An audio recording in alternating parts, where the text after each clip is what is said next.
Lamar, it's so good to have you, man. Really good to be here. You came a long way for this, Absolutely. and I really appreciate it. I've wanted to meet you for a long time. You've exceeded my expectations. It's been a pleasure. I'm really thankful. What's your biggest takeaway so far from the retreat? I'm gonna say vulnerability. Um, that's the biggest thing, just because we walk around in ourselves and we kind of necessarily like put on an act, but we have personas Hmm. that we're walking around with, and then being around a whole bunch of guys that are top notch, and they also have, you know, I'm not gonna say I'll say insecurities that they're able to work on, work through. Um, That's a good point. We've all been very candid, very vulnerable, but it's helpful. You throw out all your problems, and you got 9 guys to help you with a solution. Absolutely. And this is a no judgment zone, and it's not like you're going to see any of them again. More than likely, I mean, hopefully we do, but It's been supportive too. Everyone kind of acknowledging everyone in their plight or in their journey. So it's been really healthy. is there something you've heard that's going to resonate with you for a long time? Honestly, just say like the vibe, the millennial way, the vibe of everybody coming together, spending time together, acknowledging each other in their own way. So just that vulnerability that we always walk around kind of not showing. So I think that's what I'll keep in mind. That's what I've journaled about and like thought to myself about as well. What'd you think of that hike this morning? It was good. I'm Yeah. really thankful. Yeah, really beautiful. Caught some nature at the end, and yeah, loved it. There's something energizing about walking through nature. You know, I live in Houston. It's a big concrete city. I'd have to go a long way to get a good hike in. It's all flat. We have some hills, what we call the hill country in Texas, but it's probably a 2.5 hour drive, I guess. You probably have a million places to hike where you live, huh? 100%. I think we have like 55 within a 20-mile range, and then they're Jeez. building this interconnected levee, I guess, or bike path that's supposed to connect almost near Portland all the way to the Dalles, which is about a 40-mile trek. So you're from Pendleton, is that right? Pendleton, Oregon. And how far is that from Portland? About 3 hours, 3.5. Dang. So you just, when you feel like you need some weirdness, you go into Portland? Absolutely. Is it, Gotta is get it that it. weird? I've never been. It's recovering. I will say we went through a period, and now we're coming out a little bit more stable. I call it like a bleeding heart city. So, Yeah. they get into things, they bleed for a little bit, and then rescind back to their homes. If Antifa's not there making them bleed, huh? Exactly. That was something else those times. But definitely passed. A lot of cleanup has happened. Real health in nature, and then going back to the nature part of it, we have such a green, beautiful city. So it's really good. So you're 3.5 hours from Portland. How far are you from the next major city, say Seattle? Seattle, about 3.5, 4. Oh, so you're right in between them? Not from Pendleton. Pendleton's 5 hours to Seattle. So which sports teams do you root for? I'll be honest, the people are kind of catching up inside, and I don't really have teams anymore. I was kind of wondering about what I intake, and because I'm like, I don't watch sports anymore. I hardly watch movies. I do a lot of YouTube, but to answer the question, I don't really have a team. Like, I like players. I like people's like mentalities. I like some of the things they do. Who's your guy?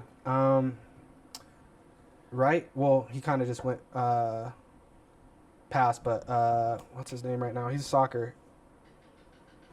Forgive me. I couldn't name 7 pro soccer players. You're talking about the MLS? No, not MLS. God, well, I can see his. I'm gonna skip him. You want me to move on? We can. It's fine, yeah. But pretty much I look for personality, and then like persona is what they portray. But I honestly haven't watched forever. I've had free tickets. I've had things. I'm like, I'm cool. I watch less sports as I get older, I find. Part of that is having a kid. She wants to watch Blippi, and I want to watch the Supersonics, and, well, they don't exist anymore. Yeah. Were you sad when they moved? They were good. That's when basketball was good. Sean Kemp? Yeah, you used to watch him, tune in. They were competing every day. That's the difference. So You mean the NBA, and now they just shoot threes? Is that what you mean? it's competitive in their own way, but I don't think it's almost like it's like a wrestling, or I'd rather watch the Globetrotters now. Like, they're dunking and stuff, and it's like, okay, if it's just entertainment, you're not competitive. It's funny you say that. At the airport on the way here, there was a guy dressed in Savannah Bananas garb. And Sunday on 60 Minutes of Propaganda, they had a segment about the Savannah Bananas. Yeah.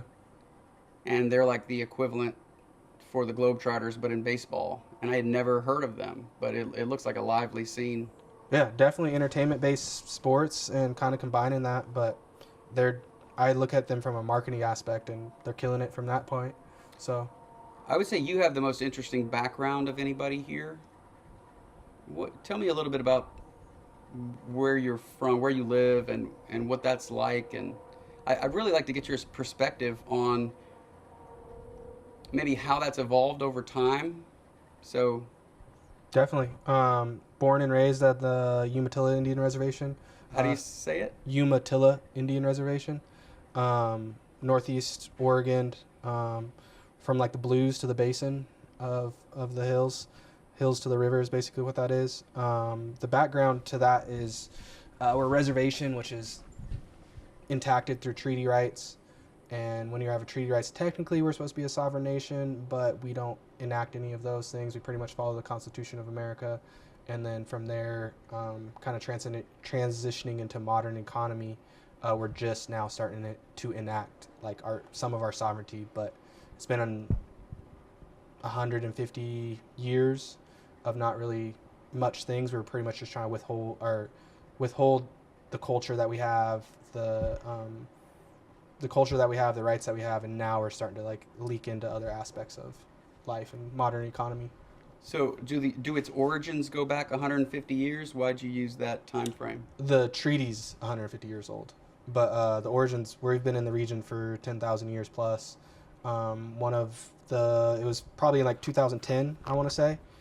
They found a man called Kamayakan Man, and he was after he was, I don't know what it's called when you get your grave excavated up. He was given back to our tribe and then reburied in an undisclosed location. But it's proof of life 10,000 years ago in the river basin. Dang. Was he celebrated? He was really argued over because like the Smithsonian and the major museums wanted to like study him and do different like DNA tests and such. So we were just like, it's against our culture, it's against our way to, have people above ground that aren't supposed to be there. It's like, let him rest pretty much. Interesting. So, I'd want to know if I was a descendant of this fella. No, 100%. They did get their time. So basically, when they were arguing and debating, he was above ground for 6 months to a year about, and within that time, he got bone shavings and height and weight. He was only like 5'5", so hopefully, definitely past that. I'm 6'2", so. You think everybody's like that back then? 100%. I mean, there's a lot of genetics that say, we've grown for different reasons. One of these reels I just listened to was saying, like, I forgot what tribe in Africa, but they're all, like, 7 foot. And then the other tribe just, like, 50 miles away is, like, all 5 foot. So the genetics, come from a place, and that's what's translated or passed on through generations. Yeah, there have been a lot of tall people that have come from there, like Manute Bol. I think he's the tallest player ever in the NBA. He was like 7'6". And then Mutombo is from the Congo. Yeah. He died recently. I used to see him at my gym and look up to him. He's done a lot of good in the world. Good heart. Yeah. I think he died of cancer, if I remember right, just a couple years ago. It's really sad. I always think about that finger wag that Jordan gave him when he dunked on him. Remember that? Oh. That's a poster I want. That's I put it on my wall right now. My wife might not like it, but that's why I need a man cave, I guess. I was about to say, you got your man cave. You got to put it in there and get your space. I'll go back to your heritage and origins, but since we're talking about that, if you had to pick at what age would you get married if you had to choose? Honestly, we've had a lot of discussions about it, but like I have like a lover's heart. Like I literally thought I was gonna be married at like 18, like white picket fence, just full-fledged. But to answer the question and going on, by the way, me too. Yeah, I thought so too. Going on in life, I think 35 to the 38 range is super healthy. You're more mature. You have your life going, or you should have your life going, and basically from there make a mature, responsible decision about who your partner is. I mean, it's the biggest choice in life. And you do have things going for you. It sounds like your business has grown tremendously since we first started talking. How long we've been working together? 2 years? This is about 2.5 years, 2 years, right in that range. Nice. So, yeah, Go ahead. To what do you most attribute the growth of your business? And tell me what you do, because I find it fascinating. Columbia River commercial fishermen. So it's through our treaty rights actually. Basically, we drift fish from. There's a spring season and a fall season, but from that I run farmers markets throughout the Portland area. No shit. And how'd you get into that? There's two ways. So I'm half black, half native, and so it's a culture on both sides, or it's culture on one side, and then it's just like family function and just all fishermen on the other side. So when I was young, I was fishing with my uncles, and that's when like I kind of fell in love with it. Didn't necessarily have a dad in my life, so like seeing other men and act in those ways and provide and just have a somewhat semblance of like healthy relationships going on. There is healthy relationships in that, but fishing was the medium in which we did things. So that was my black side. And then on my native side, it's cultural. So when you get your first fish, you give it away. And it's really traditional. We use like a 10, 12-foot pole with just like a hook on it, which would be called like spearing nowadays, but we call it gaffing. And yeah, so ever since I've been young, always did it, always loved it, always loved, just being out in nature and taking care of things. What's your best day ever on the water? Like the most memorable experience you've had fishing? So many. I love the water. We went the other day, and just even being on the water, I feel like a baby. So always thankful for that. But speaking of my uncles in life, we were fishing the Walla Walla River, which is near back home, and he was like on this edge, this little slick, and there was a snake that got in between us. Came down to the water to like get a drink or something, and he was like trying to hit it with the pole, and he slipped in, and he just was like, boy, like, and I was just sitting there laughing, like not, just amused by the whole situation. But there's just so many. You had to save him? No, he was fine, but he just fell in, just splashing around, like scared. Yeah, and the snake's still by him, so he's mad, and I'm not. I'm like 10, just laughing at him, so I'm no help. So there's so many. I just love the water. That's fascinating. And you target salmon, correct? Yeah, mostly all salmon in our fishery. We do have a sturgeon fishery, but it's super rare, and it's during winter, so I don't fuck with it. Do you get tired of eating salmon? I eat so much sockeye salmon and spring salmon. Those are our highest quality fish. Sorry, is that the highest quality salmon, or? So I always say like Chinook is king, but sockeye is my favorite. And the highest quality fish is wild caught fish, fresh as possible, and packaged with care, of course. But everyone loves Chinook salmon, it's king salmon, and that's kind of its own brand.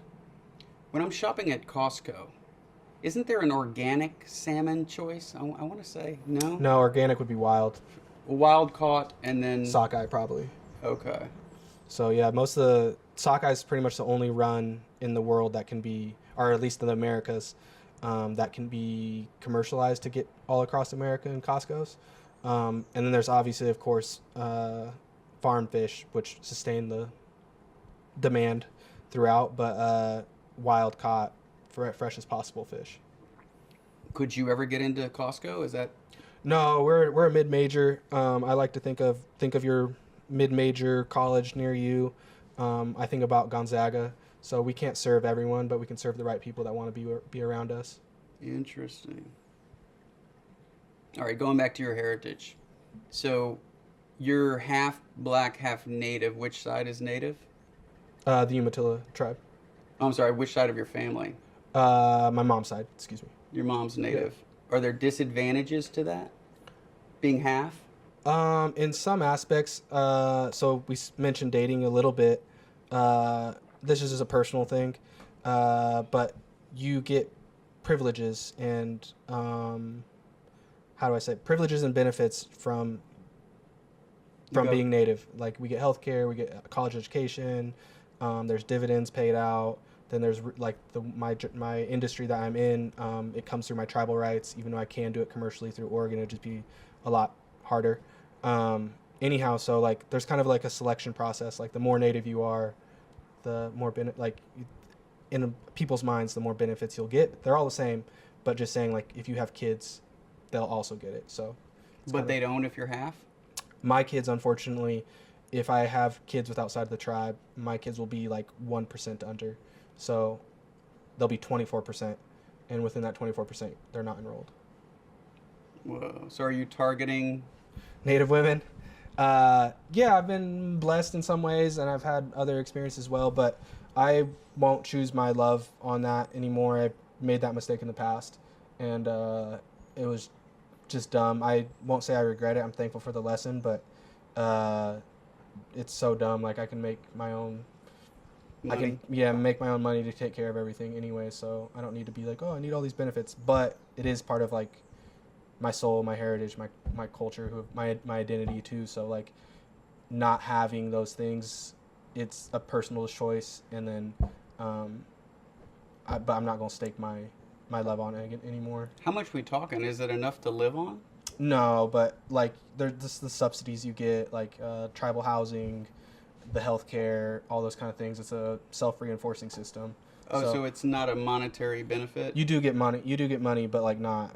There's tribes in Americas that get like. There's one tribe that gets like a. I'm not going to speak on them, but like there's one tribe up in the Northwest that get like $5,000 a month. Mm-hmm. So like that's livable, but they're in Seattle area, so like it's kind of like bare minimum, if you would say. Do they get 5,000 on top of housing and healthcare? Yeah, so all that's all intact. Whoa. Typically. Do they work? I can't speak for them specifically. There's people that like break out, and I'll even talk about like my experience here. Like sometimes I kind of like get to myself. I'm like, wow, like it's fucking crazy. I'm here. But in some aspects, yeah, there's, as with everything, there's levels to things. Some people make it out, some people don't, and it's just their own life experiences. But there is a underlying systematic toxic relationship within the reservations, typically through generational trauma and other things. And you say crazy you're here because most people don't leave the area? Oh, not at all. Like the number of people with passports in my tribe is probably, there's 3,000 of us. I bet less than 300 have it, and even 300's high. Like I'd bet less than 100 do. Let's say you married a native girl and you moved to Seattle. Would you be foregoing your benefits? No, I can come down and fish. So even my time right here, I'm very thankful to be here. But I plan to be 6 months in the country, 6 months out of the country, and still always enact my benefits, or not my benefits, my rights, and be able to fish. And within that, I where I'm at now is home, so I don't really ever plan to be anywhere else during fishing season, of course. Yeah, and you started that last year, right? Didn't you go to Bali? Yeah, Bali, the Philippines, been to Argentina for a few months, but I like extended stay travel. Me too. Tell me about, what was your favorite place that you went out of the ones you just mentioned? Bali really took my heart out there. It was super spiritual, super beautiful. Just the kind people. A quick story was I thought it was a shrine house, like a kind of like a museum, to say the least. But I walked into somebody's house, and I was looking at the shrines, looking at all of the just decor and everything. He's like, "Hey, how you doing?" I was like, "Oh, I'm good. How are you?" Just kind of like, da da da da. He's like, "What are you doing?" I was like, "Oh, I'm just looking at the shrines." He's like, "Oh, this is my house." And I was like, "Oh, I'm so sorry," and like, started stepping the other way. He's like, "Oh, stay," and he, welcomed me. He's like, "Oh, this means this, and this is this in our culture." And he talked about it's not Buddhism, but the other one. Forgive me, but he talked about his spiritual way. Hindu. He talked about his spiritual way and some of the aspects that they intact, and they are welcoming to outsiders, outcomers. And I was like, wow, like in America, this would never fucking happen. Yeah. So it was really beautiful there, just humble. I do like affordability still growing my wealth, so it was super affordable for me. And yeah, definitely top on my list. And second was Argentina. And sorry, I want to talk about Bali more. So you flew into Denpasar? Yep. Did you go to Uluwatu? Uluwatu, and then the other place, I was spearfishing out there, so I learned to spearfish. Nice. And I was definitely at Uluwatu, and then the other one I forgot, but just beautiful water. I was swimming with sea turtles and eels and just a rainbow color of fish. I was like, what the hell is this? And it was just amazing. Did you make it to Ubud? Ubud. Ubud's in the Oh, center. yeah. You recommended me that. And of course.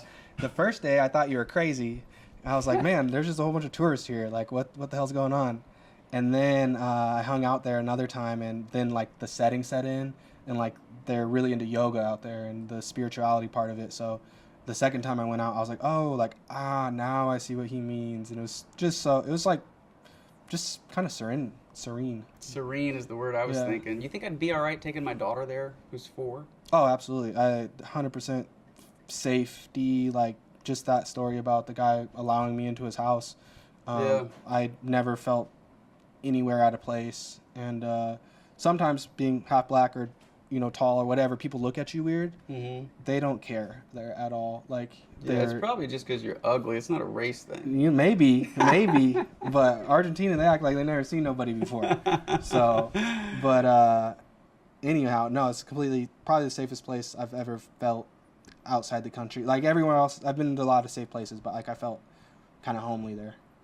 One of my favorite things to do is rent a scooter in places like that. Mm-hmm. And you'll see families of 5, like especially in the Philippines, you see families of 5 all the time on one scooter. Wild. And I think I would never do that. But then if I took my daughter to Bali, I'd have to rent a car, I guess. I mean, I can't put her on a scooter. I don't care how old she is. What do you think? You're going to be in an hour and a half of traffic going That's true. half a mile. So, I do understand your point, though. They would be crazy. But, yeah, I think I seen 4 on one scooter. Yeah. And I was like, how do you do that? It's like, but it's their own thing, and it beats traffic. Yeah, but so do helicopters. And That's I bet true. you Kobe wouldn't get in one today. R.I.P. R.I.P. the great. He was the last guest we had's favorite player. And, of course, he didn't grow up with Jordan, so I think he's crazy. What's your take? Who's your guy? Who's the GOAT? Jordan. Thank you. Yeah, it's pretty simple for that. But I think Kobe is the closest embodiment of him that we'll probably almost ever have again. At least, I don't know. I'm not like, that's what I'm saying when I like players. Like, I like look at their spirit, and I'm like, nobody's doing that. It's more about the fame and dumb shit now. So they were competitors. They were like warriors. I remember Jordan being asked who would he not want to play one-on-one, and he said Kobe because he's stolen all my moves. That's fair. Greatness copies greatness. Yeah, and he thought he was going to be the greatest player ever, but how can you say that when you're just copying somebody else's moves? I don't know.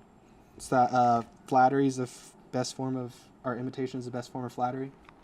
He's surely flattered him, that's for sure. So, but yeah, that's kind of going into that question earlier that I missed, was just saying, like, I don't care for anybody really in the NBA how they play. Well, Luka's good. It's a different evolving thing. They're evolving, but they're not competitive anymore. They're not going at each other to, like, I don't expect them to fight, but like protecting their name, protecting their respect on those kind of things. Like, I don't see that competitiveness anymore. Yeah, we need guys like Rodman or Bill Laimbeer, guys like that. Play a little dirty, but like with class. Like, just know at the end of the day you're just trying to win. Yeah.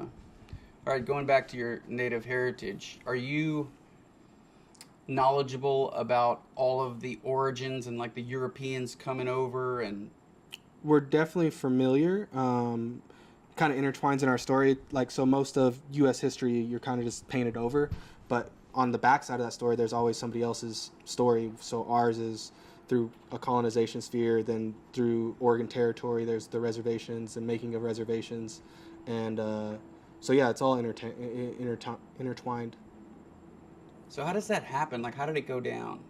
Like, all of a sudden they were like, hey, we're going to form this country and put you guys over here? And yeah, so I'm not going to speak. I mean, I've read the history of it. I know exactly where it is. I'm not 100% an expert, but I mean, there's always war throughout history. And even within my tribe, this is a kind of unknown fact, we had indentured servants. So when you went to war, as everyone did in cultures, the losers, you would take them and make them your slaves. And so it's part of history throughout all of it. But coming in as that, it's a technology thing. And then we weren't used to European diseases. So there was just huge, what I'm going to say, genocide of just from disease alone. So say, hypothetically, there's 200 million natives on the plains and everywhere throughout the United States. Is that an accurate estimate? No, I'm just saying hypothetically. I think it was like 40 million? Yeah, 40 million. That's a lot. But got decimated just through disease alone. So when they were coming west over to Oregon, we're on the west side, there might have been already down to 5 million. So half the people were gone, kind of thing. And yeah, then by the time they reached Oregon, we're kind of in a blessed place. We had already had trade talk. We had natural trade routes, and so we had already interacted with the planes. They were already getting put on reservations, and so by the time they were there, like we already had seen like, oh, it's not really it's a one-sided negotiation. So we actually negotiated really well technically before the treaties changed, but And how long ago are we talking? 1855 was the most of all treaties were enacted during the middle of the 18th century. So do y'all celebrate American holidays? Yeah, 100%. We don't have any. Most of us don't have any Ill will. Like I'm proud to be American. I'm very happy to have the opportunities that are afforded me, but and that's by taking advantage of what the opportunities are there. But technically, within our even treaty, we're supposed to be a sovereign nation, which we're not fulfilling, and within that, there's a whole bunch of other opportunities that could be available to us. So there are some who are resentful? Oh, 100%. I mean, it's about land and culture and, being on the losing end of it. Not many people are happy. So, yeah, I mean, there's always that thing, but I'll just kind of lead. You have to lead with forgiveness. And then when you study history, America's a beautiful country. You absolutely love it. But the fact is like you just look at what happened during those times, like the Industrial Revolution, splitting up from England in a sense, and then coming into this age of technology and the Industrial Revolution again. That's why we have the American Empire that we do. So it's great timing as well. So if you were a total sovereign nation and you struck gold everywhere or something, or you struck oil and you got uber duper wealthy and were able to equip yourselves, do you think just due to human nature and the way that history's progressed, do you think there would be a revolt against America? Probably. No, the numbers aren't there. No, but if they were. If the numbers were there? Yeah. I don't think so. I mean, trade is the new economy. So you'd be stupid to cause war or go into any of those aspects of that lifestyle. That's how I think about the world. Like, we're so prosperous, and that's what keeps people from warring. Yeah. Like, I think that's why Trump suggests to Kim Jong-un to build a tower, to build condos along their beaches and try to make them wealthy and happy, and then therefore they won't want to use a nuclear weapon. No, 100%. Trade prospers all, floats all boats. So that's the new economy, and anybody that would kind of enact that or have that in mind, you're just going to be on the losing end. And then even if you're not on the losing end, there's so much organizations and all these different things that are in place that's like, okay, you're who you're going up against. But a little snippet going back to the actual traditions of it, within our treaties, we can still war against other tribes technically. Obviously, we don't enact it, but we could. So. And maybe should, you're thinking sometimes? They know their players. Well, do you think America would come in and intervene? It was supposed to be like that, basically. Really? Yeah. When's the last war? For native versus native? Yeah. I mean, there were warring parties all the time. So it was, you got your merit in life and went to manhood when you became a warrior. Wow. So, and how long ago was that? You think it stopped? About that 150-year mark. So we were put on reservations. Our reservation was huge. It was pretty much half of Eastern Oregon. And then basically you were still living a traditional life, but then slowly as the Oregon Trail came over and people on those things, the land tracks started to get up. People started, when you were manifesting destiny, basically you just put up a fence and then that was your property with the title. And then that's what caused problems. So once you got all these fences everywhere, I mean, that was then on the back half being a native, we don't understand law. We didn't understand those titles and stuff like that. So we were like, what is this? And that's when we kind of got condensed into our reservation bound now. Is there an actual border on your reservation? Border as in Like, how do you know where it stops and starts? It's just kind of like the welcome to Texas sign. Yeah. Yeah, it's kind of like that. What about schooling? What was that like coming up? Did you go to school with all natives? No, I didn't. So we do the Pendleton Public Schools, and they're pretty much one of those schools is in some ways dedicated to us because all the kids from the reservation go there in elementary. Middle school's all one place. It's called the Banana School. And then when I was in high school, or right before high school, they did a charter school called Nikiawe, and it's been well, at the time we were doing it wasn't it was kind of education and just not all the way there, but now it's prospering and it's really beautiful to see. And they're saying like 90, I think it's like 95% of Native kids from middle school are going to the tribal high school. So and flourishing in a lot of aspects. And then what about college? Colleges, Native colleges, or just college in general? Well, how did you think about college? Was it a guarantee you were going to go, or? No, my story, I mean, I was aiming to be a collegiate athlete 100%, and that was pretty much my only carrot that I had in the game. Unfortunately, now I'm seeing education as like everything I do, so I was like, but definitely not a guarantee. We had funds to do it, but like for instance, I went down to San Diego State, and I don't know the numbers anymore, but say it's $30,000 a year. I had like 15, so I was drawing on student loans and all these different things. So it doesn't take care of you in full. But now, with a couple different scholarships, the kids from our reservation are doing. They have a full ride scholarship to Oregon schools. So tuition, everything, and then even some like housing costs. And I was like, damn, that's me thinking about going back to school, but pretty occupied with business. I dreamt about going to San Diego State. What was that like? It was beautiful. San Diego's a haven. I don't like if I just have a frugal mindset in some aspects. Like I'm trying to keep as much as I can for myself. I love it. Like everything down there is beautiful. Perfect weather, close to Mexico. Food's great. Everything was good. The school itself, it's kind of known as a party school, but it was great. Like great experience. I think they're all known as party schools. Yeah. Unless you go to BYU. That's true. That's facts. But they even kind of wild out. Did you finish there, or how many years you No, got? I actually kind of dropped out, and then that's when I found fishing. Did you drop out for fishing, or did it get too expensive, or what? I was kind of just, I'll be honest, I was swirling in life. After I kind of didn't get my basketball scholarship that kept me, like, kind of straight edge and going, like, I just fell out and was kind of a loser for a few years. Started experimenting with, I never drank until I was, like, 21. Didn't smoke anything else until I was, like, 22, 23. Why? And just because I knew the aspects of life that could have happened, like my environment wasn't healthy at all. So you had seen a lot of drugs and alcohol growing up? Yeah, 100%. It's definitely a res life in that aspect. But Res is short for reservation. I didn't know that until I met you. You Yeah, talk about yeah. the res, and I'm like, is he talking about Riz? Because he taught me that word too. We used to call it mackin'. macking. Yeah, the res life. Definitely that environment's part of it. It's getting better a lot, but it's definitely part of it. That's why I didn't partake in anything. And what's the population roughly? There's 3,000 total, but there's probably only like 1,800 on the res. And you know everybody? You kind of do know everybody. It's like a one person town, meaning like if you don't know them, that person knows them.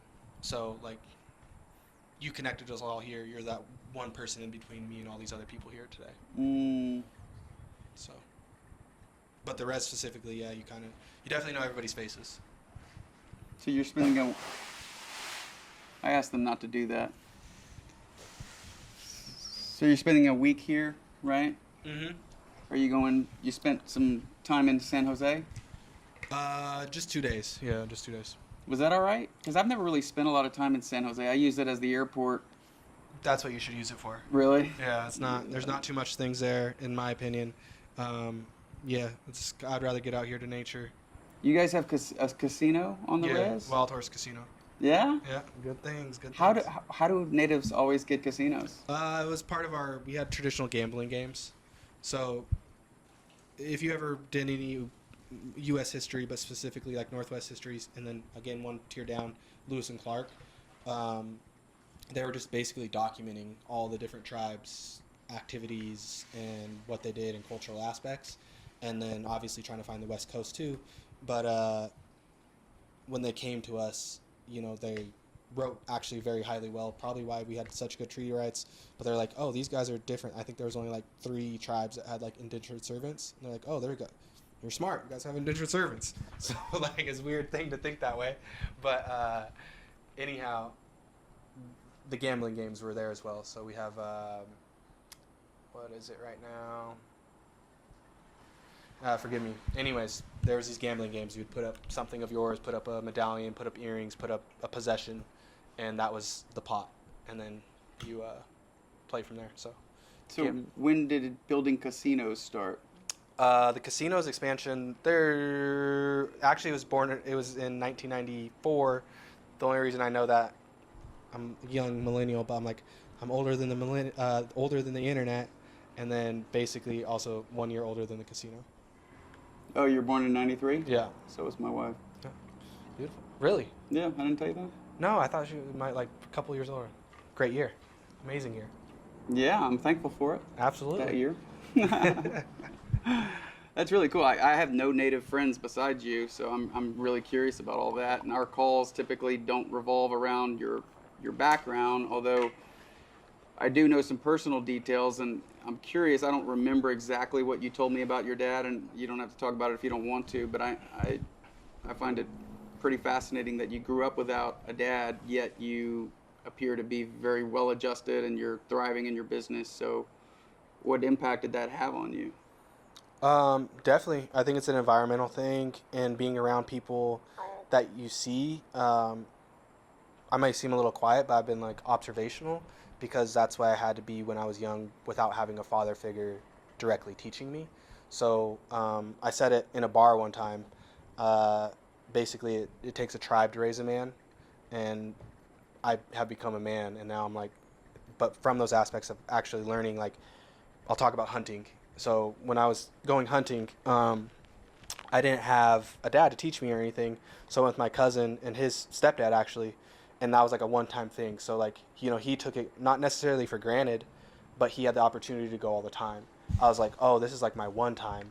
So I have to be very observational and take those kind of things in. And yeah, from that aspect, I just kind of learned to be very observational, and try to take lessons in the first time. You quoted something in the car like wisdom is when you take in wisdom for yourself and use it. That's something along the lines of when you use wisdom for yourself, that's the definition of it. The height of wisdom is to take your own advice. Exactly. Yeah. Bar. Man, it's so fascinating. So, if you don't mind me asking, have you ever known your dad? I do know of him. He did prison for about 18 to 20 years. Prison? Yeah. For what? Don't want to discuss that. Wow. Yeah, I don't think you've ever told me, even off camera. Yeah. Yeah, we don't have to talk about that. I don't like to talk about what I went through with my dad, but I have, and there are some guys here that have given talks that have left us all verklempt, tearing up, and I wasn't expecting that at all. But hearing people talking about hating their mom and wishing they were dead, we started talking about vulnerability at the start of the pod. It's like, that is as vulnerable as it gets when you can tell, like, I mean, he's super duper Christian, and for him to say something like that. Yeah. Whew. No, that's beautiful, and I think that's where I've learned from here is that vulnerability. In that aspect, actually related to him a lot more than he knows. Yeah. But yeah, I appreciate people being so open, honest, and raw about things. Yeah, it encourages you to be vulnerable with someone when they're first vulnerable with you. If you tell them about your problems, people tend to open up more, and I wish people did that more. I think they're afraid of judgment, but as I like to say, we've all got problems since everybody's going through something that you don't know anything about. So, like you're saying, you connect with people that way. Like, oh, I didn't know that about you, and then you're like, me too, and then let's talk about it, and then you feel better about it. It helps. Trauma bonding. Trauma bonding, there you go. And you being here is proof to me that you have sought out mentors in your life. Mm-hmm. Do you think that you've done that more because your father wasn't around? Definitely. I think it makes me appreciate when somebody gives you your time and attention to be able to inflect into you and learn from, those kind of things, because that's special. But yeah, mentorship has, we call it kind of business therapy for ourselves, and obviously we're talking about relationships a lot, but within that, like, mentorship bound, it just helps you grow in so many aspects, opens up a hole so you can fill it and, you know, grow from it. You want to do fun questions? Either one, whatever works. Well, it usually leads to good discussion. Okay. We're about 2/3 of the way through. Can you believe we've been talking for almost 45 minutes? Wow. Right? Wow. All right, if you could create a new holiday that doesn't exist now, and you're wanting to celebrate a unique aspect of human nature, what would you celebrate? What would you want celebrated? You know, so this is interesting. So I first went to my mind was like Hug Day. I like that. You know, it was Hug Day. I'm a hugger. Yeah, but I think about like Southern hospitality on that. So you could also brand it more as a hospitality day, because some people are a little anxious with a hug. But yeah, the Southern hospitality, I mean, it's the most brand and definition I've ever had in my life. Like, it's such a beautiful thing, being able to engage with people, talk with people. You have it yourself, and you're just able to talk. And like, we don't do that in the Northwest, and not as much. We're clammy people. Like, you can talk, but like, so I was on the phone with an insurance person the other day. She was from the South, you could tell. And she's like, "Hey, how you doing?" And I was like, "Good." And like, went into a different sentence. And I was like, I'm so sorry. Like, let me trace. I know you're from the South. I know you meant actually how am I doing and want to know. Yeah. I'm not being rude, but like, I have to like clarify, like, we just go past it. So that type of thing, when you interact with it for the first time, you're like, it's so different, and it's beautiful. It's 100% beautiful. And it's genuine. It is. You go to parts of Europe, Central and Eastern Europe, and you walk into a store and you're like, "Hey, how are you?" Like, I'm interested. I want to know their life story. I mean, I don't go deep that quick, but if I just say, "How are you?" they're like rolling their eyes. Yeah. But we're not used to the pause and actually meaning it. Like, I know I do it. I was with my uncle down there, and 20-minute conversation at the gas station, and I'm like, holy shit. Like, how are we going to get through the day? But the days just roll, and it's nice. Yeah, if you came to an LSU game with me, for example, or down to the town where I'm from and where my alma mater is, let's say we went to a tailgate before a football game. They would make sure you have a drink in your hand at all times. If you were hungry, they would make sure you had a plate of food, like of jambalaya and sausage or gumbo, depending on how cold it is outside. I've been at a girlfriend's house and sitting on the floor, and her mom will come and put 2 pillows behind me and say if I want to lay down. You know, it's like... It's something else. That's something else. Like, that's so beautiful to me. When I was a kid, I never made my own plate. And I moved from Louisiana to Houston, and I remember my first girlfriend there. I went over to her house, and she said, "Did you want something to drink?" And I said, "Oh, yeah, that'd be great, thank you." And she goes, "Okay. The cups are in the cabinet up there." Why she's an ex. That's why she's an ex. Right? Fuck out of here with that. Making my own water. You have a girlfriend now? Yeah. Tell me about her. Wonderful girl. She's a baddie? She's beautiful, and she's humble, and she's unique in that way. She's definitely fulfilling. Yeah, sweet lady. So if she's beautiful and humble, then she probably doesn't know she's humble. I'm sorry, she might know she's humble. She doesn't know she's beautiful, right? If you combine those traits. Yeah, don't tell him. It's a secret. Don't tell him. Don't tell him. You ain't even. Don't tell him. Yeah. All right. So what was your holiday? Like hospitality day, but like give people a hug. Hospitality with hugs. Do y'all greet each other on the res with hugs? No, definitely not. So just that touch, like the way you greeted me was beautiful. I'm thankful for that. And I don't even remember it. You give me one dap and then a hug. I greet everybody that I like a lot that way. Yeah. So it doesn't surprise me. But that just being your norm, the thing that you didn't even think about, we don't. Oh, that's interesting. Yeah, and where was I? Oh, just in Argentina, the kiss, the double kiss. It just makes you warm, like, regardless. And like, I asked a person I was seeing down there for a while, like, do you do it with everybody? She's like technically you're supposed to do it with everybody in the room, like them or not, and like you're supposed to greet people that way. So like, yeah, I think it's a beautiful thing. In Louisiana, we greet with a kiss. In Texas, we greet with a hug. And sometimes I forget about where I am.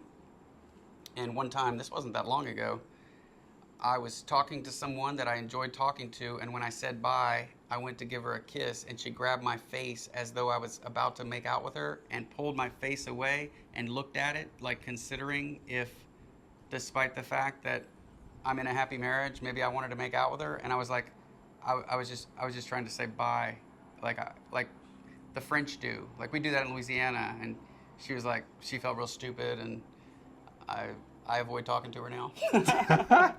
It's different though. It's different, like everywhere. That's why the brand is on point down there. Yeah, I think it was Jon Stewart of The Daily Show went down to South Carolina, and he was so taken aback because he thought that they were being fake, that they were so nice to him. He was like, there's no way this is sincere. Yeah. But if you've never been to the South, then you don't know. You just don't know. My story on that, what really got me was I was at some chain, just a chicken house, and this lady, this 55-year-old lady, the waitress, she was just so sweet on me and so genuine and like everything. She was like, you need a ride to the airport, baby? Like, I got you. Like, call me. Like, seriously, you want my number right now? I was like, no thanks. What'd she call you, darling or baby? Shat? I think it was baby. Yeah. And anyways, I tipped her more than the meal. Like, and I know it's just proportional with money, but like it meant like how much she was taking care of me. Like, I don't know what it cost, but I was like, you made me fall in love with you. Like, it was so beautiful. Did you hear the story from the other night? We were having drinks, and this Nicaraguan waitress was serving us, and Dalbar thought she was cute, and I said, well, she'd be a lot better if she smiled. And she had come by like 4 or 5 times already, and she was standing about 10 feet away from me when I said that, but she had her back to us, and I said, you think she heard that? And Dalbar was like, don't worry about it, which means she probably heard that, but I shouldn't feel bad about it. She came back with a drink for him, and she was smiling at him the whole time. Hey, it helps. Yeah. I mean, just part of service. Like, that's simple human things. Yeah, it's almost like I wanted to tip her more because she took my advice. It's almost like, it's been proven that if you get someone a gift for Christmas or something, everybody wants to try to surprise somebody. But it's been shown that if we get what we request, we're happier. Yeah. On average. Give me socks. Yeah, they might miss, right? It's hit or miss. And yeah. Your odds improve of their happiness. Nobody's like, oh, damn, you got me what I wanted. I wish you had surprised me with something I wanted. I agree. Simple things. I like socks. Yeah. And if they're disappointed, that becomes the next 2, right? Yeah, I actually had problems giving gifts because I have 2 sisters, and I felt like I always disappointed them. And so, like, I get kind of queasy with gifts. And if, like, I'm all right with surprises and stuff, like, sometimes. But, like, having a direct search for something eases my, like, almost anxiety. I'm not going to call it anxiety. Learned about that now. But, yeah, I'm just like, tell me exactly what you want, please. Yes. What's the best gift you ever got at Christmas from Santa?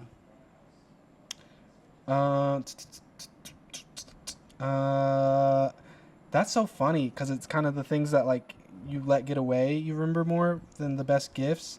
We didn't really do big gift celebrations all the time.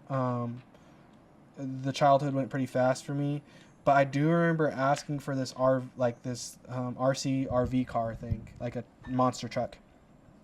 And I got it, and it was like so expensive at the time, like $150, $200, everything you needed.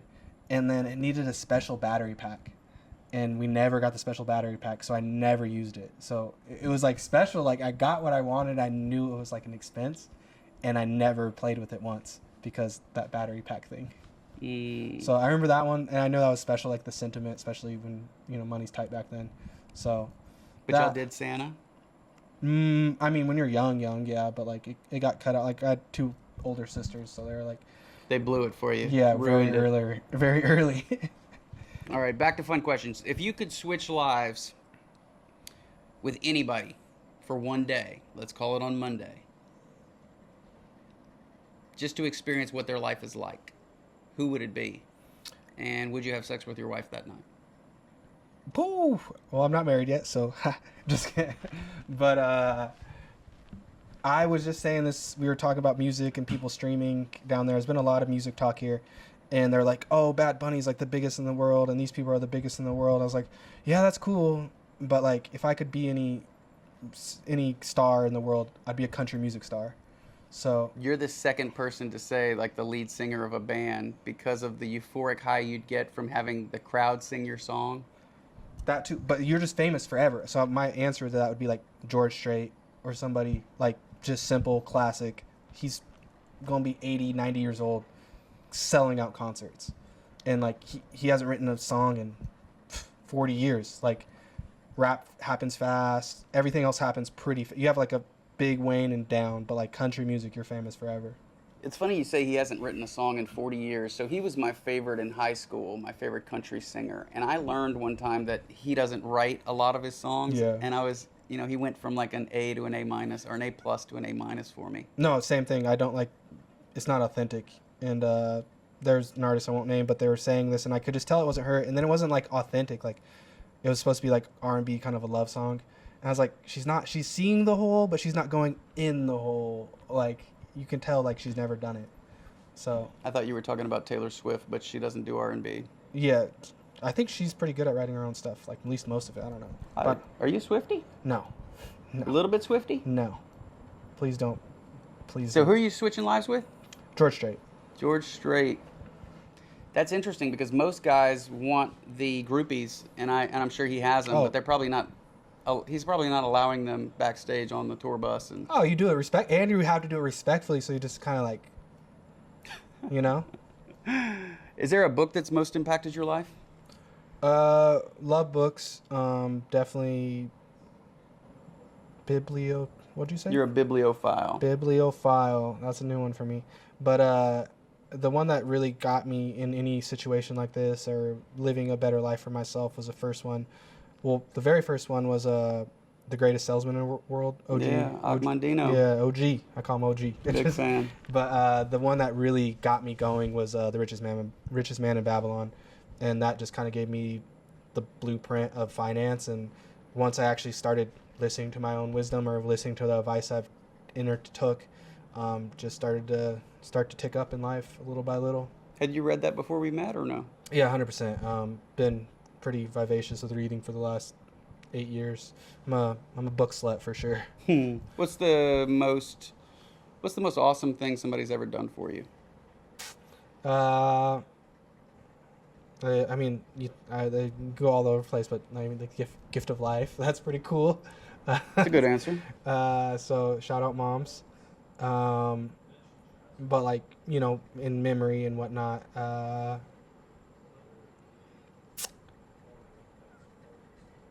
this was recent, but it really impacted me. So I lost somebody recently that I was stern to my truth with and my word with, and we kind of separated before he left, and then What happened?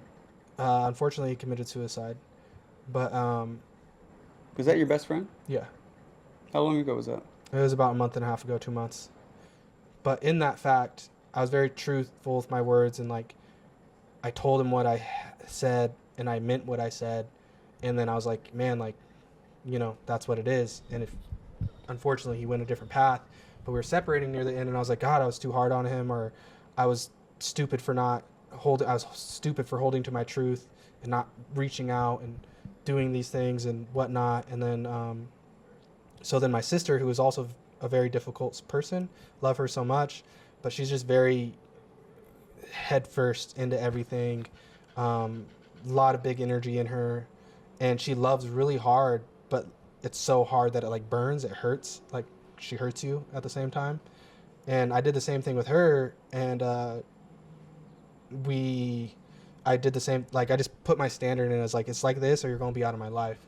And she turned around her life in some aspects, and I went and helped her build a bed, and she was just like, like the words you said to me were harsh, but I took them to heart. And she was going down a path of addiction harshly, and she was like, I'm thankful for you sticking to that standard of life, or sticking to your standard of words and meaning it.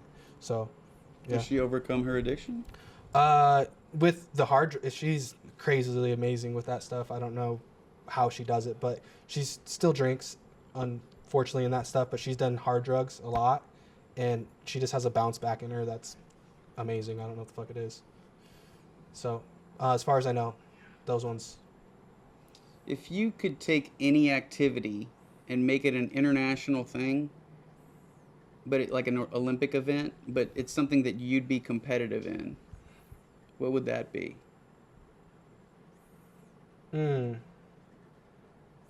It's weird. I know it's not. I'm not trying to cop out of it, but like, I'm not necessarily trying to be competitive in anything anymore. More like a creation side, and so like,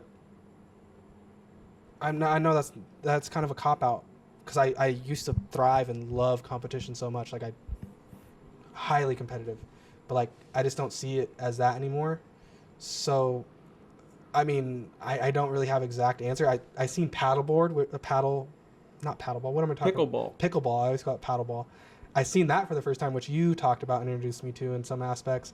And I was like, wow, people are just out here just loving life, like loving and living. And so like that's pretty cool. And then I kind of looked into like the marketing side of it, and I was like, oh, like just grassroots, organic, and then it's fun to play. And so like I don't know, I'm gonna cop out and say pickleball. Pickleball. Yeah, which has already taken over the world. I've seen it in Bali. I've seen it in Philippines. I've seen it everywhere.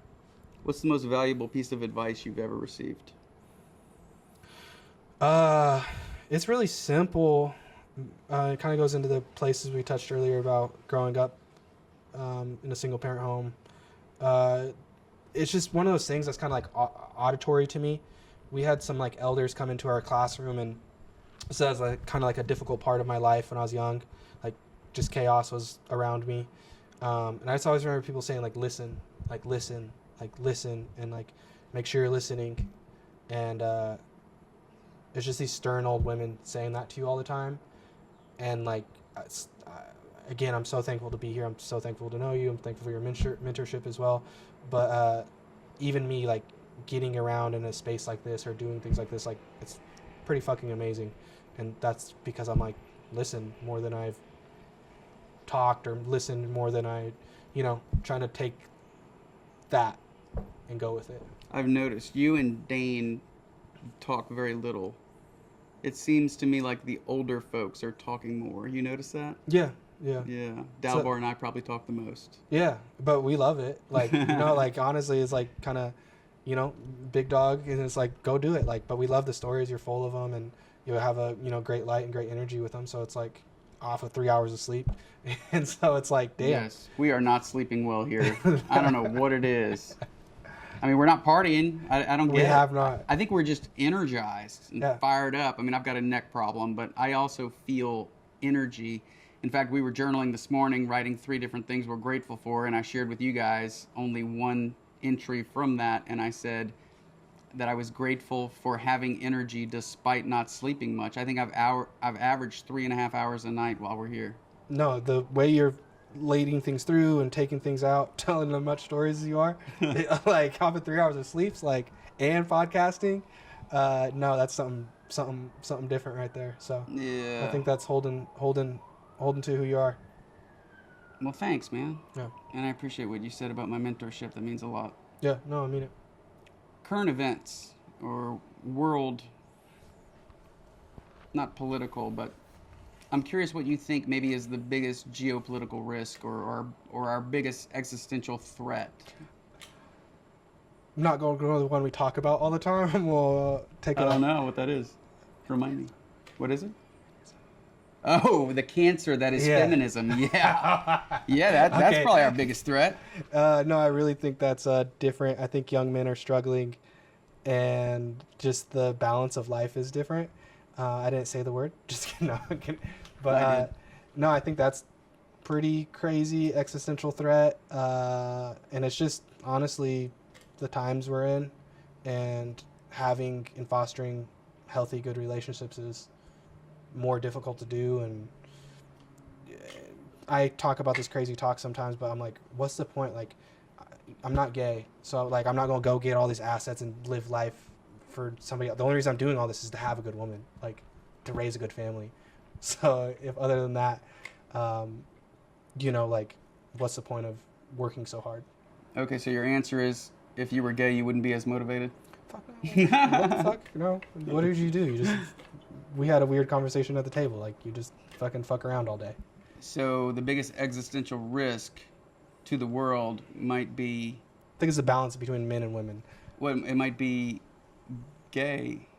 right? It might be homosexuality, because if everybody were gay, the world doesn't continue to exist, or at least not humanity. I do hear your point on that, and it's very logical. But I have this weird like God thing and creator thing. I actually said it to a few guys about religion. Was that like creator like always balances things. So like I talked about like Hindu, Christianity, and Islam and what they eat. So like Hindus don't eat cow. Christians pretty much eat everything, but then Islam doesn't eat pork. And like just the demand of all those things, if everyone was consuming everything all the time, and that wasn't by choice, that was just, you know, consciousness that was like, hey, you guys shouldn't eat that, or you guys should be like. And then India being a lot of vegetarian or vegan forward, vegetarian forward. Mhm. Like if another billion people were on eating all this stuff, you know, who knows what kind of society we would have. If you were invited to the Oval Office, if Donald Trump summoned you for a meeting and he asked for your best advice, what would you give him? Uh, I think he's doing some things through policies that I really like, but I just think free market capitalism is, you know, the truth and hold that we all can benefit from if you choose to. And so I don't know exactly what kind of advice I would be like, hey, just free up the markets, you know, but like, Reduce regulations, maybe. yeah, 100% reduce regulations. I hate fucking taxes with a passion. You always make fun of me when I say I hate taxes, and so Yeah, yeah, taxes are the goose that lays the golden egg, but nobody likes it. they are part of it. But you know, fuck that.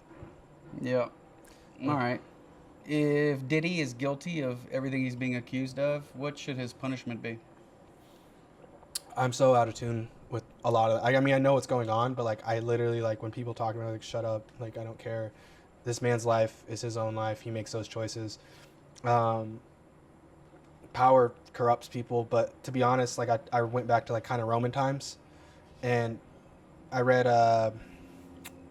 it's one of the Stoic books. Forgive me which one, but anyways, at the end, he was like, I thought it was hilarious.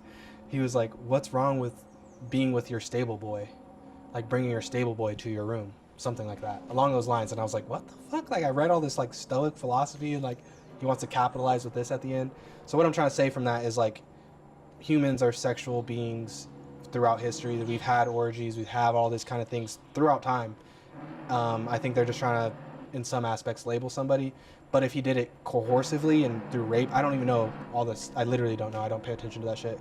But like, if it was through rape and like torture, yeah, you deserve something. But like, throw him in prison with the people that justify things like that. So like, that's all I got to say. But it's throughout time. People have been doing that. If there's one person you wish could attend this retreat next time, who would it be? I don't like. I kind of will give you a free market capital or libertarian answer. Like I think the people that are coming to you and attracted to your mentorship and growth, like are supposed to be here, are supposed to be here. So whoever comes, and if they bring a good energy and, you know, are vying for more, or like any of those things, I think they should come. Who here have you most connected with, or been impressed with, or spent the most time talking to and gotten a lot from? I mean, literally, there's little snippets from everybody. I'm not trying to again give a cop out from anything, like, but everyone's being very vulnerable, emotionally raw, telling true stories. So it's been powerful. From I think everyone had something to share so far. Cool. All right, let's do overrated, underrated. Okay, Brett Favre. rated right, yeah.